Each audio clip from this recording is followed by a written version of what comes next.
Nazir işləyəndə birbaşa hər halda prezidentin zəngi gəlir da, eləmi? Bir günlər orada inanın Ləman xanım, bax 3 dəfə, 4 dəfə danışırdıq. Elə gün orada 2 dəfə, 3 dəfə yanında olurdum. Yəni bir xoşbəxtlik də mənə bir vaxt kənardan görmək istədiyim Heydər Əliyevlə bu şəkildə işləyirdim.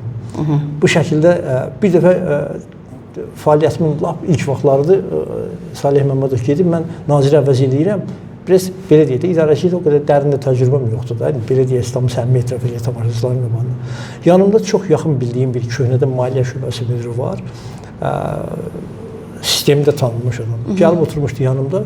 Bu dəmdə Heydər Əliyevin telefonu gəldi. Mən məsələ zaman-zaman yetişirdi, hər şey təcrübə falan. Bu çox yaxın olduğuna görə buna demədim. Həm də yaşda çox böyükdür. Tanıdım deyəm ki, sən çıx bayrağa, mən prezidentlə danışıram. Onun yanında prezidentlə danışdım, xeyli uzunca danışdıq, nələrsə müzakirələr telefonda. Sonra telefon dəstəyini yerə qoyanda gördüm, çöndüm bu adama ki, adam suyun içindədir, başından su gedir. Sizin yerinizə o tərəf. Su gedir, başından su gedir. Dedi mənə qayıtdı ki, mənə baxın dediyini də tam səmimi deyirəm də, bu gün Heydər Əliyevin günüdür bu, qurtuluş günüdür. Dedi, Allah evini tikməsin, mənə dedi. Mən Baxşəliyevin yanında işləmişəm. Qurban Xəlilov Maliyyə Nazirinin onun yanında işləmişəm. Heydər Əliyevin telefonu zəng eləyəndə bunlar dimdik qalxırlar ayağa, ayaq üstə danışırdılar. Oturmuşsan elə bir də yaxalanmışsan kresloya. Rahat danışırsın. Rahat danışırsan. Hərdən də yorulurdu belə dirsəklənirdim. Çünki Türkqanın dostursan da bir saat danışırsan. Yaxalanmışsan deyə danışdın. Yəni ərkə çatırdı da dostluğumuz vardı. Rəhmətə gedib Allah rəhmət eləsin. Çox sistemdə bir xüsusi bir adamdır. Yəni bax belə, yəni sərbəstlik, o sərbəstliyi də özü vermişdi.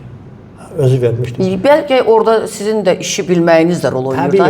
İnsan işi bilməyəndə, insan işini axsadanda qarşısındakindən biraz ehtiyat eləyər, qorxar, ya göz kölgəli olarsa da. Yəqin siz də işinizi bilmişsiniz ki, ona görə də özünüzdə bir daxili rahatlıq. Azərbaycana bir kənardan bir kredit vermək istəyirdilər. Bir dəfə Moskvada biz, demək, bunu Moskvada müzakirə edirik. Niyə görə? Çünki oradan mən səfər eləməliyəm Almaniya, İsveçrəyə getməliyəm bu kredit məsələsini həll eləməyə. Demək, bir təklifi də o vaxt bizim səfirimiz Ramiz Rzayev gətiribdi. O Ramiz Rzayev də Heydər Əliyevlə çox yaxın olublar. Ona görə biraz ərkəsöyünlüyü vardı Heydər Əliyevin yanında. Demək, axşam iqamətgahda, Heydər Əliyevin qaldığı iqamətgahda müzakirə edirik ki, sabah gedirik yola, çıxırıq Almaniya, oradan Şveysariya. Bu təkid edirik ki, yox, birinci Şveysariyaya getməli. Yəni, bu öz təklifini istəyir ki, mən gedəm bunun gətirdiyi təklifin üstünə gedəm. Bu bir təklifi mən əsaslandırmışam axı. Heydər Əliyev mənim əsaslandırmamı qəbul edib. İndi mən izah edirəm orada, bu Ramiz Rzayev qalxır ayağa ki, yox, belə deyir, fikrət düz demir, ay balam, otur aşağı. Sən fiziksən, bu maliyyə naziridir, maliyyəçidir, peşəkardır, otur aşağı deyir. O nə deyir, o olacaqdır. Bax, elə qəbul edirdi. Və birinci də o dediyi kimi, prezidentin dediyi kimi də elədik. Yəni, mən təklifimi keçdi, birinci getdik onu da alırsın. Yəni, bax, belə həm də qəbul edirdi. Təbii ki, yüksək səviyyədə qəbul edirdi. İnanırdı, etimad edirdi və bir nətərdi. O bilirdi ki, mən hərdən düşəndə özünə də yox deyə bilirəmsə, məsələn, deyək ki, nəyisə gətirdilər ki, bunu eləmək lazımdır. Çıxırdım, deyirdim, bir dəqiqə dinləyin mənə, etmək olmaz bunu. Əsaslandırıldım, qəbul edirdi. Dəfələrlə oldu, Ləman xanım. O Mərkəzi Bankı dediniz, ondan xaricində daha nələrləsə, yəni o, belə deyək də, lap belə dirəşdiyiniz vaxt olubmu? Yəni ki, çox. Eləmi? Məsələn, bir Pavlo Lembo vardı, BMT-nin burada nümayəndəsi. Sumqayıtda azad iqtisadi zona yaratmaq istəyirdi. Yadımdadır. Yadınızda var. Yadımda o adı. Mən nə qədər mübarizə apardım, onun öhdəsindən gələ bilmədim. Nə qədər mübarizə apardım, öhdəsindən gələ bilmədim. Bir gün xəbər tutdum ki, Sumqayıtda bütün respublika yığılıb ora. Mən də dəvət ediblər, Pavlo Lembo orada təqdimat eləyir, bütün səfirliklərin də iştirakı ilə Heydər Əliyevdə gedəcək ora. Mən istəmədim gedəm, baş nazir dedi, nətər getmişsən sən, prezident gedir, orada getməlisən. Gəldim, nəsə də çox kör peşman, orada bu çıxdı, orada ekrana veriblər, orada izah elədi. Gəldim, 16 bənddən ibarət bir dənə məktub yazdım prezidentə ki, bunu etmək olmaz. Niyə görə, niyə etmək olmaz? Olmaz, Bakının qulağının dibində azad iqtisadi zona sərhəddə olur. Azad iqtisadi zona belə də kənarlaşdırılmış bir yerdə olur, keçiddə olur, sərhəddə olur. Yəni təsəvvürünüzə gətirin ki, azad iqtisadi zonada vergi ödəyişi olur, vergi ödəmirsən. Bakıda nə qədər müəssisə var, hamısı gedib orada qeydiyyatdan keçəcəkdir orada, Sumqayıtdan. Büdcə nə alacaqdı? Yəni büdcəni beli qırlardı, elə şey eləmək olmazdı. Necə o Heydər Əliyevin saqqızını oğurlaya bilmişdi? İnandırmışlar da, pis nətədə. nə var ki, inandırmağa ki, mən dediklərimin əksini deyib inandırmışlar ki, bunu eləmək lazımdır. 16 bənddən ibarət yazdım və yazdım ki, bunu rədd eləmək lazımdır. Eşitdim sizi, eşitdi sizi. Hə, çağırdı məni yanına. Məktubu aldı, çağırdı məni yanına. Gəl görün, bu nə, sən nə yazmısan? Biz bütün dünya bəyənləmiş ki, Sumqayıtda azad iqtisadi zona yaradırıq, sən yazmısan ki, olmaz.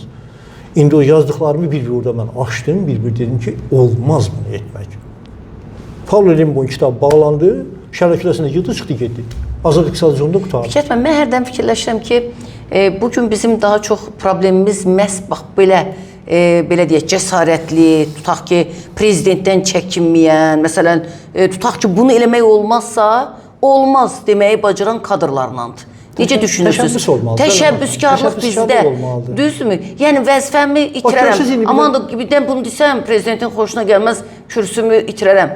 Kimi düşünən məmurlara görə də müəyyən işimiz axsıyır, düzdürmü? Bax, üzr istəyirəm. Bax, mən sizə deyirəm də, bu Heydər Əliyevi girib inandırmışlar ki, bu iqtisadi zonu, azad iqtisadi zonu yaradılmalıdır da. İndi Fikrət Yusifov... Belə baxanda aldatmışlar prezidenti. Aldatmışlar, təbii ki. Bunu öz adı ilə çağırır. Təbii ki, aldatmışlar, inandırmışlar.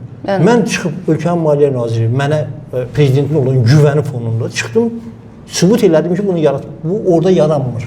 Bu başqa yerdə yaranır. Bu Naxçıvanda sərhəddə yaranır, Cəlilabadda sərhəddə yaranır, nə bilim, Biləsuvarda sərhəddə yaranır. Bunu orada yaratmaq olmaz. Yəni limanda yaradılır, sərhəddə yaradılır. Biz indi ələtdə yaratmışıq, limanda yaratmışıq. Görürsünüz mü? Amma bunu Sumqayıtda yaratmaq olmaz. Dedim ki, işte, o qədər belə epizodlar var. Demək xanım, birinin buradan tamaşaçılarınızın vaxtını tutmayaq, birinin söhbətini elədim. Yəni dəfələrlə belə hadisələr olub. Dəfələrlə belə şeylər olubdur. Hətta elə olubdur ki, birinci anda mənə bərk əsəbləşibdir. Məsələn, telefon dəstəyini götürəndə mən bilirdim ki, onun danışıq tonundan sizə əsəb edir. Məsələ nədir? Gəl bura. Gəl bura deyəndə bildim ki, orada nəsə var. Mən gəldim, bir dəfə mənə dedi ki, bir alış vardı. O alışla bağlı mən kəskin çıxışlar edirdim, olmaz. 2 ildir qoymurdum o alış eləməyə. Azal bir təyyarələr alırdı, onu qoymurdum almağa. O ki, çox böyük pullardır, yəni bu mümkün deyil. Hətta axırda gedib Azal öz başınalıq eləmişdi, gedib Beynəlxalq Bankdan kredit götürüb avans ödəmişdi o təyyarələr üçün. Yəni Maliyyə Nazirliyi eşitmədi. Gördülər ki, mən 2 ildir məni ram eləyə bilmirlər. Getdilər, Beynəlxalq Bankdan kredit götürdülər, o pulu köçürdülər Boeingə. Mən götürdüm, məktub yazdım ki, o pul batsa belə 18 milyon dollar puldur. O pul batsa belə bu təyyarələri almaq olmaz. Çağırdı məni, dediyim kimi belə, acıqlı bir formada, dur gəl bura. Getdim, gördüm məktub qarşısında. Dedi, bu nədir yazmışsan? Bax, tam olduğu kimi dedi. Sən ağlını itirmişsən, bu nədir yazmışsan ki, 18 milyon pul batsın, ancaq bu təyyarələr alınmasın. Dedim, məni 5 dəqiqə dinləyin, dövlət də sizin rəhbərliyinizin altında fəaliyyət göstərir, büdcədə sizin rəhbərliyiniz altında fəaliyyət göstərir. Biz hamımız sizə tabiyik. Siz məni 5 dəqiqə dinləyin, ondan sonra deyərsinizsə ki, alınmalıdır, mən məktubumu da geri çəkirəm, fikirlərimi də geri çəkirəm və edəcəm, icra edəcəm. 5 dəqiqədə mən inandırdım ki, bunu etmək olmaz. 758 milyon büdcəsi olan bir dövlət, bir ölkə 100 milyonluq, 150 milyonluq təyyarə ala bilməz. Sabah bu ölkənin maliyyə sistemində böyük bir çaxnaşma, böyük bir gərginlik yarananda siz mənim yaxamdan yapışacaqsınız və haqq eləyəcəksiniz. Ki, sən cavabdehlik daşıyır. Çünki mən cavabdehəm. Olmaz dedim. Belə bu cür paradoks olmaz. Buna yol vermək olmaz. Kimsə istəyir bunu etsin, ancaq etmək olmaz. Bağladım. Məsələ bağlandı. 2 il idi bütün o Azalın keçmiş rəhbərliyi gəzmədiyi yer mənim əsəblərimi 100 dəfə oynatdı, ancaq sonunda bağlandı. Yəni prezidentin masasının üstündə bir söhbət bağlandı. Yəni birisi nətərdir? Eşidirdi, inanırdı və sən əsaslandırırdınsa onu qəbul edirdi. Yenə bir-iki epizod söhbət elədim sizə. Onlardan epizodlar söhbət edirəm. Amma ən sonunda o Müdafiə Nazirliyi ilə bağlı oldu da sizin qalmaqalınız. Onda niyə siz eşitmədiniz? Bir halda da ki... Eşitmişdi, onda da eşitmişdi, bəli. Bax, ondan qabaq o Məmməd Məmmədov vardı, Müdafiə Naziri. Müharibə gedirdi, müharibə qutarmamışdı, ateşkəs yox idi. Büdcədən pul açırdım, dağıdırdı, büdcədən pul açırdım, dağıdırdı. O vaxtları xəzinədarlıq yox idi, xəzinədarlıqda indi hər pulun özünün təyinatı var da, başqa yerə xərcləyə bilməzsən. O vaxt belə idi. Pulu Müdafiə Nazirliyinə ümumi açırsan, onun içində əmək haqqı da var, müxtəlif alışlar da var, ərzaq da var, silah da var, hər şey var. baş kredit sərəncamçısı Müdafiə Naziridir. Hara istəyir ora xərcləyirdi. Məsələn, Səfər Əbiyev gedirdi, sal alırdı. Səfər Əbiyev gedirdi, kofe alırdı. Səfər Əbiyev gedirdi, nə bilim, lazımsız olmayan şeylər. Ambarda 300 illik ehtiyatı olan bir şeyi yenidən alırdı. Çünki orada marağı vardı da. Yəni bunlar belədir. Kofeni əsgərlər üçün alırdı. Bəli, ki, əsgər kofe içir. Nəysə də 300 illik ehtiyat almışdı. Mən bunlara qarşı mübarizə aparırdım və təbii ki, bu şeylərin hamısı məruz edirdim. Bax, Səfər Əbiyev, Məmməd Rəfi Məmmədovu praktik olaraq yoxlama, axır icazə aldım. Mənə dedi ki, demək icazə vermirdi. Niyə görə vermirdi? Deyirdi, müharibə gedir ölkədə. Müharibə bitməyib, ateşkəs yoxdur. Sən bu müharibə gedən ölkədə müdafiə naziri yoxlamaq istəyirsən. Axır bir gün yanında olanda hüquq mühafizə orqanlarından yanındaydıq. Tədbir, görüş qutanından sonra mən dedim ki, bir dəqiqə mən qalım, sözüm var. Dedi, qal. Dedim, axı, mən neçənci dəfə sizə müraciət edirəm, cənab prezident. İcazə verin, mən yoxlayayım. Buradan pul açıram, oradan hamısını dağıdır bu. Deyir, axı, sən bu neçənci dəfə deyirsən. Baxın, mən də sənə deyirəm, müharibə gedir. Telefon düyməsini bastı, dedi ki, o hüquq mühafizə orqanının başçılarını, prokurordur, Milli Təhlükəsizlik Naziri idi, Daxili İşlər. Onlar gəlsinlər içəri. Üçü də gəldi. Ramil Usubovdur, Əli Ömərovdur, sonra Namiq Abbasovdur. Gəldi, üçü də içəri. Dedim, Fikrət Yusufov məndən əl çəkmir ki, Müdafiə Nazirliyində böyük ciddi maliyyə pozuntuları var. Orada yoxlama aparmaq lazımdır. Siz nə düşünürsünüz? Üçü də təsdiqlədi ki, Fikrət Yusufov düz deyir. Çünki mən onlardan danışırdım, oradakı vəziyyəti müzakirə edirdik. Üçü də dedi ki, ciddi pozuntular var.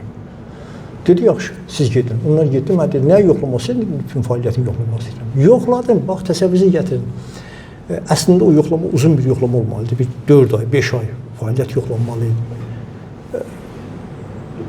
Demək, yoxlamaya başlayanda yenə bunlar başladılar yenə dağıtmağa. Artıq betər dağıtmağa. Çünki Məmməd Rəfi başa düşürdü ki, gedəcəkdi. Elə bir ki, əvvəl belə deyək də, ayrılan pulun bir 50%-ni dağıdırsa, indi 80%-ni başladı dağıtmağa. Onda mən çıxdım prezidentə ki, bu talan eləyir. Mən nə idim? Hə, mən maliyyəni kəsdim. Maliyyəni kəsəndə bu çıxdı, dedi ki, Fikrət cəbhəçidir. Cəbhə dövründə hakimiyyətə gəlib şantaj edir ordunu. Nəsə, yanında bir müşavirə, hə, mənə dedi ki, maliyyə aç. Aç maliyyəni, nəzarət elə gör, hara gedir maliyyə. Baxın, maliyyəni açdım və bir gün içində o pul getdi, 4 milyard köhnə pulla pul açdım, bir gün içində pul getdi, bir şeyə çıxdı. Konvertasiya olunub Almaniyaya köçürülür. Halbuki, əskər və zabit heyətinin əmək haqqını vermişəm mən bunu. Ki, neçə ayda əmək haqqı ödənmir.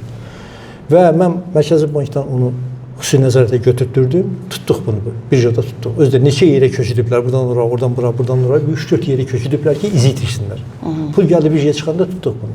Heydər Əliyevin yanında müşavirədə hər şeyi sübut elədim orada ki, bu pulu göndərir dərman almağa, ambarlar da doldu dərmanla. Mən orada heyətim var, 18 nəfər revizorum var, müfəttişim var. Onlardan rəsmi arayış aldım ki, ambarlarda ağzına qədər doldu dərmanla. Bu dərmana 4 milyard pul köçüdür. Baxmayaraq ki, dərmana ehtiyac yoxdur. Çünki marağı var orada. Dedi, mənə xəbərim yoxdur, onu mavin edibdir. Bax, inanın, Allahın işidir. Orada Maliyyə Şöbəsi müdürünün əlində bunun yekə bir M hərfi ilə imzası olan kontraktı gördüm. Allah göstərdi. Mənə danışmısınız. Sizə danışmışam. Allah göstərdi mənə. Dedim ki, Heydər Əliyev, mən üzr istəyirəm. Buradan mən görürəm ki, o kontraktın üstündə bunun qolu var. Məmməd Rəfi Məmmədovun qolu var. Maliyyə Şöbəsi müdürü dedi, gətir, gör. Gətirdi, baxdı. Dedi, sən deyirəm, mənim xəbərim yoxdur. Səhərci gün böyük hərbi sovetdə müşavirə və Məmməd Rəfi Məmmədov işdən çıxdı. Heç qoyma, yoxlamanın sonunu gözləmədi. Yoxlamanın ondan sonra 3 ay davam elədi. Yəni Heydər Əliyev belə qərar qəbul edirdi. Faktlarla, reallıqlarla, gerçəklərlə. Və Səfər Əbiyevin fəaliyyəti dövründə Səfər Əbiyevin bütün əyrilərini mən məruz eləmişdim, qoymuşdum masanın üstünə və yenə yoxlama istəyirdim. Mənə icazə vermişdi, amma mənə demişdi ki, sən vaxtını deyəcəm. Gəldi, xəstələndi. Siz də o vaxt şey elədilər, da eləmi? Siz o vaxt öyle gəldi, xəstələndi və təsəvvürə gətirin ki, artıq mən günlərlə gözləyirdim ki, girib Səfər Əbiyevin fəaliyyətini yoxlayacağım. Yəni, onun rəhbərliyi dövründə Müdafiə Nazirliyində baş verən olayları yoxlayacağım. Gəldi, Heydər Əliyev xəstələndi və ondan sonra proseslər uzandı, bilirsiniz, müalicəsi Gülhanada, sonra Klivnetdə və s. və s. və s. Və Səfər Əbiyevdə bu boşluqdan istifadə edib, Məmməd Rəfi Sələfi kimi, Məmməd Rəfi Məmmədov kimi talana 1-ə 5 dedi. Talana 1-ə 5 deyəndə bir gündə mənim əsəblərim davam gətirmədi. Çıxdım, mətbuata müsahibə verəndə O vaxtki Femida qəzeti. Femida qəzeti. Ki Səfər Əbiyev. Yəni siz belə baxanda o müsahibə bitirdi da yəni. Səfər Əbiyev tacirliklə məşğul olduğu qədər ordu quruculuğuyla məşğul olsaydı Azərbaycan ordusu dünyanın ən güclü ordularından biri olardı. Və bunu da hər nazir çıxıb deməz.